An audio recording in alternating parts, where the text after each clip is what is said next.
Thank you for joining me once again here on Talkin Fight for another episode of Boxing News Today from boxing headquarters here at Talkin Fight in Toronto, Canada. Let's start off with what is certainly making the way across the headlines. With respect to women, specifically transgender women, so in other words, women who started off life as a man or a boy, who now want to box and compete against other women in the sport. So USA Boxing has adopted a new policy regarding transgender athletes. And quite frankly, it's infuriating certain people across the spectrum. Advocates for trans women's participation in the female category are pointing to some of the harshest restrictions in sport, whereas people who oppose trans women in the female category are upset there's any path to participate for them. The WBC, as you know, on the international stage has barred trans women from the female category, saying they will build a transgender category. In other countries, governing bodies like Box New Zealand have also followed suit. So the policy has a number of key elements to it. First, every athlete under 18 must compete in the category corresponding to their sex assigned at birth. This flies in the face of many of the more strict trans inclusion policies in sports, which allow for athletes to compete in their gender category as long as they haven't experienced puberty. Yet in boxing, a 15-year-old trans girl who's been on puberty blockers since they were 10 still has to compete in the male category. Second, adult boxers who have had gender reassignment surgery. For years, sports governing bodies have moved away from this requirement, so the return to this requirement for USA Boxing is putting the push forward toward broader trans inclusion in reverse. Third, adult boxers have to show they have had testosterone levels under 5 nanomoles per liter for 4 years prior to competing. That 4 years is the longest wait period for any sport that allows trans women to compete in the female category. Now, USA Boxing is facing widespread criticism for their policy, and at this point, considered the strictest in sports. On one side, people are critical that the ban has any path to participate for trans women in the boxing females category, whether the policy mandated 4 years or 10 years. I'll never agree to this, said Ebony Bridges. It's bad enough having trans women breaking records in other sports like track and field, swimming, and powerlifting, but it's a bit different to them breaking our skulls in combat sports where the aim is to hurt you, not just to break a record. Now, the skulls line has been used to target trans athletes in combat sports ever since Fallon Fox, competing in professional mixed martial arts 6 years ago after her transition, broke the eye orbital of an opponent. Critics say she broke her skull simply because it sounds worse. Michaela Mayer had this to say on Twitter or X: hormone therapy is banned. By default, this should make trans athletes ineligible for competition. Doesn't matter how you feel about the situation. Fact is, it's illegal and completely disrupts an even playing field that sports work so hard to create. Riley Gaines, the former college swimmer who came to prominence, arguably publicly against trans women in female sports after competing against Leah Thomas, said a trans woman will end up killing a female boxer. Mark my words, it will take a woman getting killed before these misogynistic fools wake up. Wow. So it's making the headlines. Believe me, Google it, and you'll see every single major newspaper, not just boxing pages online. Every single newspaper that I can see is taking up one side or the other of this. Mainly is news, but let's have a look. Clarissa Shields said, this is, I don't know, not the right decision. As I said, Ebony Bridges has spoken out. Michaela Mayer has spoken out. Ebony Bridges continues, in fact, I don't care about political correctness. It's politically incorrect to have a man fighting a woman. And I don't care. That's exactly what it is. This society's too soft. This is our health and our safety. The girls need to stick together, or women's sport in 50 years will be filled with male born champions. And she added, it's bad enough having trans women break records in other sports like track and field, as I said earlier, swimming and powerlifting, but it's a bit different to have them breaking our skulls in combat sports where the aim is to hurt you, not just to break a record. It ain't just about the test levels, what their bone density is, a heap of other biological factors. Cutting your bits off and adding boobs won't take back the masculine maturity your body has gone through before you decided you're now a woman. It does get more convoluted, I suppose, depending on what side of the fence you're on. But let's go back into the boxing world that we know today, because we have some fights upcoming, I see, including quite a few women. Let's talk about a few of them.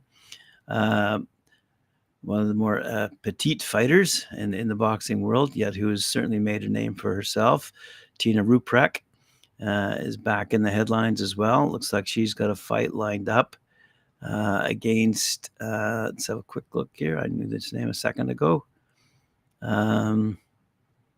Sorry. It's a long article.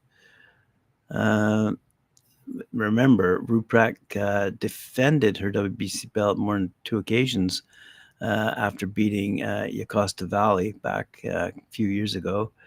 And they were supposed to fight again, but they didn't. They got canceled.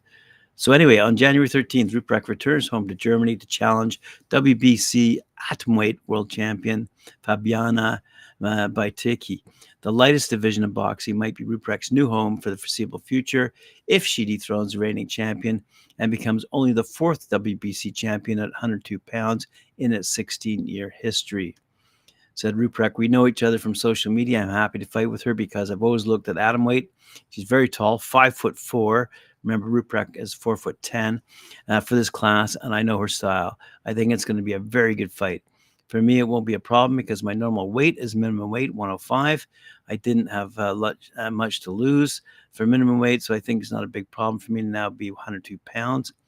Although she'll have to be careful to avoid temptation training throughout the entire Christmas period. I have to be careful, she admits. No cookies, but it's okay. For somebody to turn pro to the likes of Katie Taylor and Amanda Serrano, Clarissa Shields, Savannah Marshall, selling out major international arenas, Ruprek is delighted by the accelerated growth of women's boxing since 2013. When I look back at the beginning of my career, there was almost nothing in women's boxing. Now there are more and more unification fights, undisputed fights. It's so cool what's happening right now. The money's still bad compared to what the men earn for their fights, but I think it's getting better. Katie Taylor and Amanda Serrano have been good example for that. I hope it goes this way. You cannot compare to 10 years ago. It has exploded. So speaking of explosions, let's talk about Natasha Jonas, Michaela Mayer, who will be going toe-to-toe on January 20th. Box, that's BOXXER. Ben Shalom's company promoted the card. It's going to take place in Liverpool. Now, why this has hit the headlines, I suppose, is because it's scheduled for the IBF World Welterweight title over 10 rounds, 2 minimum per round, 2 minutes per round. Michaela Mayer would like it to go over 12 rounds, though, and at 3 minutes per round. To which Natasha Jonas calls for cash upgrade. So if the Michaela Mayer bout is 3-minute rounds, Natasha Jonas would consider facing Michaela Mayer over 3-minute rounds, if there's more money on the table. So basically, in a nutshell, she's saying, Jonas says, it opens a can of worms. We want fairer pay. No one is saying we want equal pay, but it's got to be fair and show that if you're going to do more rounds, then you're going to get more money. That would be a good thing. For his part, Ben Shalom, a boxer, in another article on the net said the following: Ben Shalom claims the 3-minute round debate in women's boxing is about entertainment and what allows us to grow the sport. And as the promoter says, we'll get there, but insists it's up to the fighters. Anyway, that debate continues. Yeah, it's good to see Jess McCaskill is about to get back in the ring. It looks like she has a fight set with Ivana Habazin. It's set for April 20th to take place in Croatia. After narrowly escaping 2023 with her WBC and WBA welterweight titles in tow, Jess McCaskill is set for an away game when she meets Ivana Habazin on April 20th in the latter's native Croatia. No word yet on broadcast rights. Maybe I should throw in my 2 cents. It's been a rough 14-ish months for McCaskill. 12-3, 5 knockouts, starting November 22. Lost to Chantel Camara in a bid to become the two-weight undisputed. The detour cost her IBF and WBO welterweight belts. And to make matters worse, Matchroom got smoked in the purse bid for her mandatory defense against Habazin. 22-5, by the way, 7 knockouts. That would up falling through. Woo. Guys, a bad left hook, made a little bit of a mistake there. Anyway, leading Habazin to move up to 154 and unsuccessfully challenged Terry Harper. McCaskill instead took on Sandy Ryan, who claimed the aforementioned WBO belt and turned an arguably career worst effort en route to a bogus draw. Habazin returned to the top of the queue. Her promoter again won the purse bid when Matchroom sat out, and now here we are. Ryan was not impressed with the matchmaking, by the way. Posting on X, let's call it the poop icon. Habazin has always come up short in the big ones, but McCaskill seems to have lost a step, and European judging is rarely beholden to reality. Assuming McCaskill takes the fight, which isn't a guarantee, who knows what will happen. But what will happen is Dmitry Bivol and Artur Beterbiev, an anticipated clash set now to take place in Saudi Arabia in this upcoming year.